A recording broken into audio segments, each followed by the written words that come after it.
There are times that I like to do a longer introduction, and tell a story or two, but I don't really want to do that today. I want to get directly to the point. The point is this: is it okay to have doubt as a Christian? I do not ask this as an academic question, a theoretical question.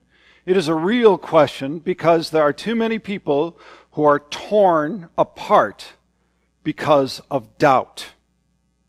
And there are some Christians who will say, if you have any doubt at all, that is a sin. And then therefore they will quote James 1, 6 through 7. But let him ask in faith with no doubting, for one who doubts is like a wave of the sea, that is driven and tossed by the wind. For that person must not suppose that he will receive anything from the Lord. He is a double-minded man, unstable in all his ways. Like a wave of the sea, driven and tossed by the wind. Many of us have been or are in storms right now where we are being driven and tossed about. And we start to have doubts. We start to wonder, is God really there for us? We start to wonder, has Jesus abandoned me? We start to think, if I just had enough faith and no doubt at all, then I wouldn't be in any circumstance like this. And therefore, because somebody has also said, well, if you have any doubt, you aren't a Christian at all, then you also start to doubt that you are even a Christian. And it becomes this downward spiral that just grows and grows and snowballs so much that you can't even tell what you believe anymore. And that guilt and that distress is overwhelming. And people are torn apart by the storms in their life because of this doubt. And then telling them that they're a sinner on top of that just throws dirt in their grave. But let's be clear up front. To be a human being is to be imperfect and to have doubt. Now, doubt can sometimes actually be very healthy. Doubt can actually say, I don't know right now. Let me investigate. Let me find out more of who God is. What is His will? What are His promises? But when you obsess over the doubt, when it becomes this inward focus, it becomes very, very destructive. And you can't distinguish what's important anymore. And more importantly, you can't distinguish who is important anymore. Let's be clear about it. Look, if you look through the Bible, Old Testament, New Testament, and you look at the towers of faith, people like Abraham, Sarah, Moses, Gideon, Jeremiah, Elijah, these people of great faith also had doubt. Take a look at Moses, Exodus 3:11. But Moses said to God, Who am I, that I should go to Pharaoh and bring the children of Israel out of Egypt? Gideon said, Please, Lord, how can I save Israel? Behold, my clan is the weakest in Manasseh, and I am the least in my father's house. Elijah, was afraid, and he arose and ran for his life, and came to Beersheba, which belongs to Judah, and left his servants there. But he himself went a day's journey into the wilderness, and came and sat down under a broom tree. And he asked that he might die, saying, It is enough now, O Lord, take away my life, for I am no better than my fathers. These towers of faith had doubt. And God still used them and worked through them. So today, let's take a look anew at the account of the disciples and Jesus and the storm. Let's take a look at faith and doubt. Let me set the context a little bit. So Jesus had just performed a miracle. He had fed the 5,000, but really, if you think about it, it was included the women and children, so it would have been more like 10 to 15,000 people were fed. But the people didn't understand who Jesus was. They wanted to make him king. So Jesus says to the disciples, you know what? You go to the other side of the lake. I'm going to stay here. You go. We'll start anew tomorrow. And so this is where we picked up the text. Immediately, he made the disciples get in the boat and go before him to the other side while he dismissed the crowds. And after he dismissed the crowds, he went up on the mountain by himself to pray. When evening came, he was there alone. But the boat by this time was a long way from land, beaten by the waves, for the wind was against them. So what did Jesus do while he sent the disciples and the people away? Well, he went by himself to pray. You know, we know a lot about Jesus and his interaction with people, but when you take a look at the accounts, he spent a long time in prayer. A long time in prayer. He prayed in lonely places. He prayed on a hill in Gethsemane in the morning, the evening, sometimes all night. He prayed for others. He prayed for himself. He prayed for the church. Take a look at the Gospel of John, chapter 17. It is all one long prayer. He does. He prays for himself. He prays for the disciples and the trial that they are about to go through. And he prays for the church at large. He prays. At the tomb of Lazarus, he prayed for the people. He prayed for Peter at the Last Supper, that Peter might have the courage and be sustained through that trial. Even on the cross, while he hung there, he prayed for those who tormented him. Even now in heaven, he makes intercession. As a matter of fact, that's why he is there. He is there making intercession for us. In Hebrews chapter 7, verse 25, it says, consequently, he is able to save the uttermost those who draw near to God through him, since he always lives to make intercession for them. So yes, Jesus sent the disciples to the other side of the lake. It's pretty safe to say that while they were rowing, he was praying for them. And if he's praying for them, does he not pray for you as well? See, here's what I want you to think about. Do you believe Jesus is active only when you need to get out of a bind? Like he's just kind of waiting around and to go, oh, well, there's Clayton. Well, I better pray for him now. Or do you believe that he is praying for you ahead of your trial? Think about that for a moment. He knows all the storms in your life that you have and are going through.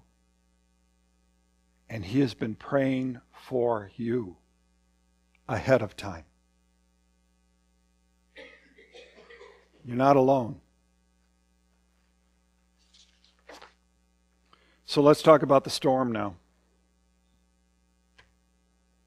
When evening came, he was there alone, but the boat by this time was a long way from the land, beaten by the waves, for the wind was against them.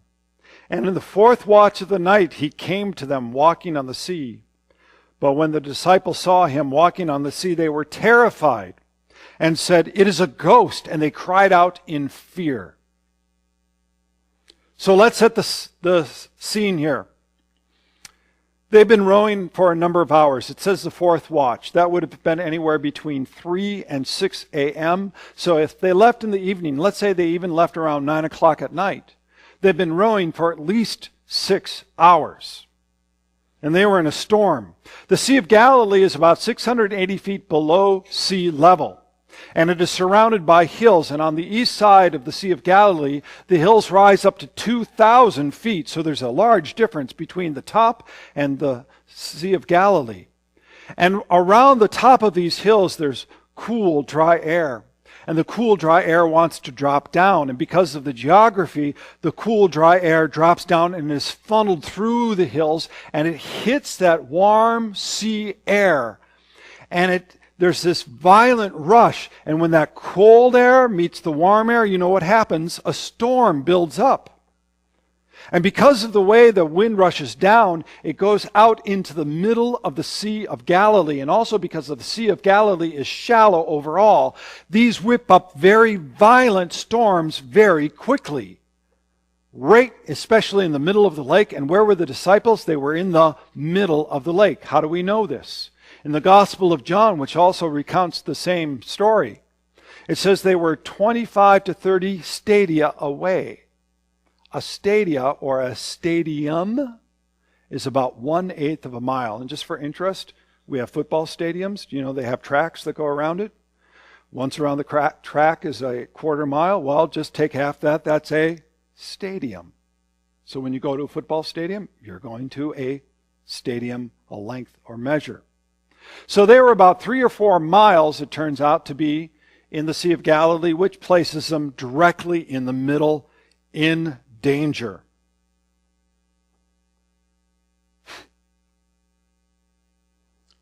So I imagine you have been in the middle of a storm yourself at some point.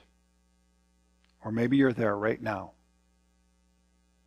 And the winds are whipping all around you. It feels like you're about to capsize. And you might have the thought, aren't I doing what Jesus wanted me to do? No, maybe I'm not. Maybe I'm not doing the right. Maybe I should just quit. Maybe, and you just get discouraged, and all these doubts and things start to take over, and you just want to quit. See, when our thoughts swirl like this, we have succumbed to the notion that Jesus has abandoned us because we are in the midst of this particular storm. And sometimes, by the way, the storms really are of our own making. They really are of our own making. Look, if you're running drugs, if you're laundering money, if you're doing prostitution, or whatever the case may be, that storm's of your own making. But there are other times, and this is going to be difficult to hear, Jesus sends us into the storm. There are times that Jesus will send us into the storm. Think about it. The disciples were doing what Jesus commanded. He said, go to the other side. Was Jesus surprised that this storm came up? He said, well, hadn't thought about that. No, he's the one who controls, is the Lord over all the weather. He sent them knowing that there would be a storm. But is this right? I mean, would Jesus purposefully send any person into a storm? He wouldn't do that, would he? Well, think about the Apostle Paul for a little bit. Imagine Jesus telling him, yeah, you know what? I just want you to go to the Gentiles and tell them about me. Oh, and by the way, on your way, you're going to be beaten and stoned, and you're going to be bit by a poisonous snake. You're going to go hungry. You're going to have to climb and be led over a wall for safety. You might also drown, be shipwrecked, all that sort of stuff. Oh, yeah, I forgot. And you're going to spend your last days in jail, and they're going to behead you. Oh, did I mention in the church and all those people that you're going to help believe in me? Yeah, they're going to be persecuted as well. Jesus said this, do not think I have come to bring peace to the earth. I have not come to bring peace, but a sword. For I have come to set a man against his father, and a daughter against her mother, and a daughter-in-law against her mother-in-law. Because we don't understand this of what Jesus talked about and the storms we will face, we lose sight of him. I firmly believe that our culture has been infected and affected by the prosperity gospel, which says that Jesus simply wants us to be happy. And that's it. Yeah, you might go through some hard stuff, but it's really about happiness. And this false gospel has infected and affected us so greatly that now we think if there are any storms in our life, I must be doing something wrong. Our thoughts are like the waves and they're whipped up in every direction. And then we start to imagine things and it gets worse and worse and worse. And like the disciples, they said, it must be a ghost.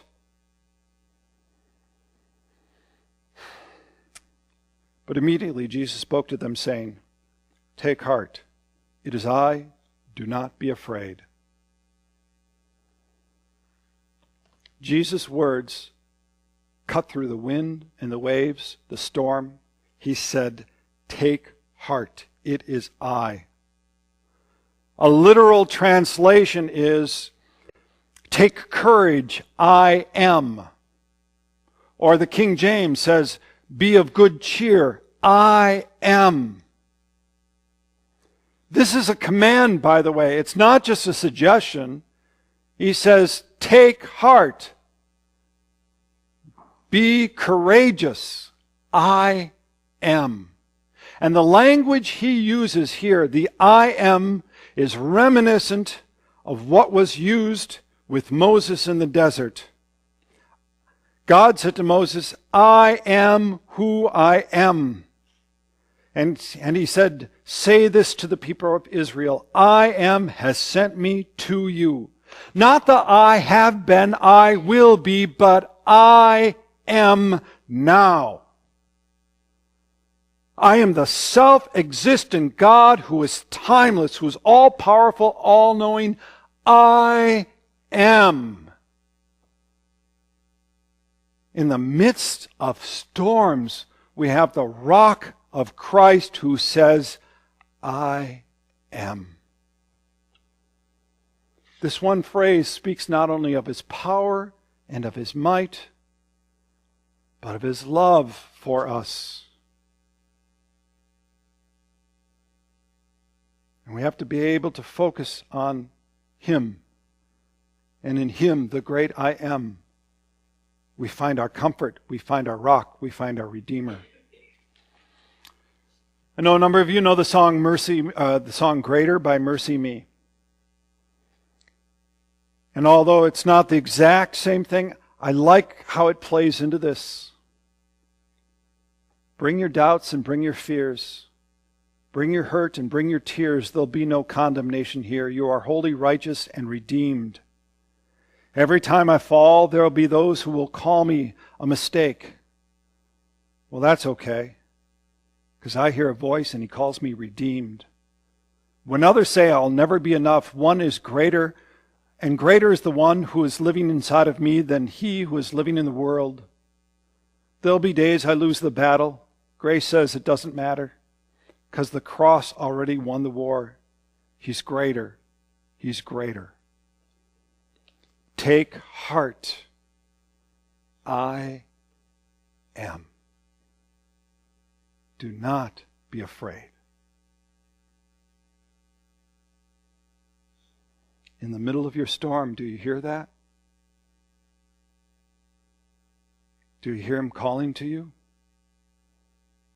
I am. Do not be afraid.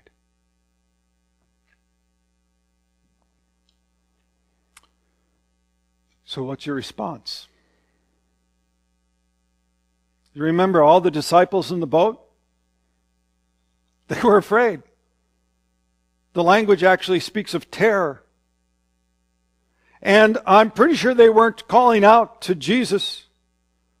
Or maybe they were, but they were calling out. They said, don't capsize us. Stop this storm. Stop the storm and then we'll be okay. But Peter did something different. He said, Lord, if it is you, command me to come to you on the water. He didn't say, stop the storm and then I'll believe. He didn't tell me, why is this happening? Explain, Jesus, exactly why this is happening, and then maybe I'll follow you. He didn't say, give me all the explanations. Peter said, if you command me, I'll come. And so Jesus gave a one-word command. Come. Most of Jesus' commands were actually pretty short. Come. Take heart. Don't be afraid. Follow me. So Peter got out of the boat and walked on water and came to Jesus. Now, if you were Peter in that case, I'm pretty sure you, or certainly me, my adrenaline would have been flowing. I'm pretty sure my limbs would have been shaking. I'm pretty sure that I wouldn't find courage in myself. Like if you opened me up, you wouldn't find this little organ that said courage. I've looked. I don't find one in there. What Peter found, and where Peter found his courage, was not in himself, but in Jesus, who called him. And he had courage because he trusted in him who is greater. And so he stepped out because of the promises and the power of Christ. See, it's not in us that we find the courage. It is when we believe in him and the truth of who he is, and we are filled with that truth, that we have courage. This is what Paul wrote. We all know this one, but this is what Paul wrote to the Philippians. I can do all things through him who strengthens me.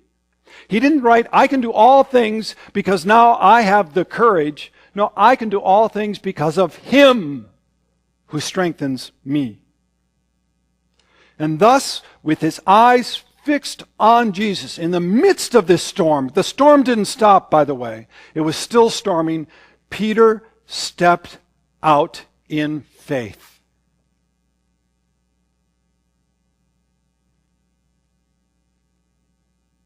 Do you step out in faith? Would you put your foot in the water? Would you put both feet in the water? But when he saw the wind, he was afraid, and beginning to sink, he cried out, Lord, save me! Jesus immediately reached out his hand and took hold of him, saying, O you of little faith, why did you doubt? So why did he sink? Because he lost his focus on the I am, and his focus became on Peter, O me. And there's a world of difference between I am and O me. When you put your faith and your focus on I am, you do step out, even in the midst of storms. When you start to focus on O me, things sink. Commentator Lenski wrote this, in that moment of fright, Peter's faith gave way. He looked at the terrifying wind and forgot Jesus, who was only a few paces away. And then he began to sink. When he felt himself sinking, he was afraid that the wind and the waves stirred up by it would engulf him. But this very fear was due to what his eyes saw and his heart forgot. And it made him instantly remember and turn to Jesus with the cry, save me. And now we get to that interplay of doubt and faith and doubt. When our heart is towards Christ and filled with his love and his grace and his mercy, we endure the storm and we go through and we step out. But when we have the doubt and focus only on what we see, and what we see often doesn't look like the reality of Jesus in the world, he must be somewhere far away, then we start to doubt, and it turns in on ourselves. And when it turns in on ourselves, that doubt is harmful because we do become double-minded. And we start to forget Jesus, we start to forget God, and we think just by ourselves we can do it. Or God must not be there anymore. God must be dead. You know, when people have somebody close to them who has died, we saw that in the movie. People say, God must not be there. God must be dead. And they have doubts. When families are broken apart, where there's disease, where there's illness, the doubt turns inward. And it becomes destructive. But Peter said this, save me.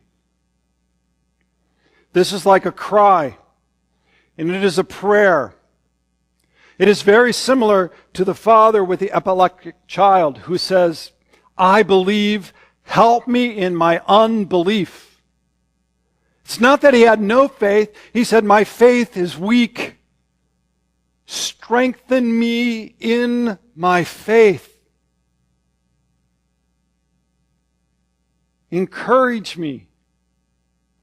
Because by myself I can't do it.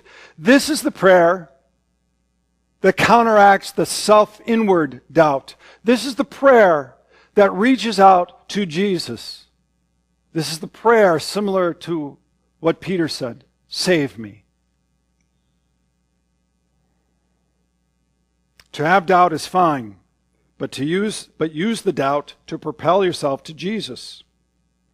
For when Jesus said this, and a lot of people like to say this one, "Oh, you of little faith, why did you doubt?" It was not that Jesus was saying, did you doubt about the storm? Did you doubt about your circumstances? Did you doubt about all the stuff around you? He said, did you forget who I am? That's really what it is. Did you forget who I am? He says, learn of me, trust me, no matter the circumstances that you're in. Know that I am. When you grow in that trust and love of Christ, then this makes sense to you from 1 John chapter 4. There is no fear in love, but perfect love casts out fear, for fear has to do with punishment, and whoever fears has not been perfected in love. Do you love and trust Jesus no matter the circumstances, no matter the storm? And when they got in the boat, the wind ceased, and those in the boat worshipped him, saying, truly you are the Son of God. See, the ultimate end of storms isn't just to make our lives fine again. It is really, storms are often used to purify and sanctify us. They are there to help us see who Jesus is. Because really the end of the story of the storm in Peter is this: truly you are the Son of God. Peter.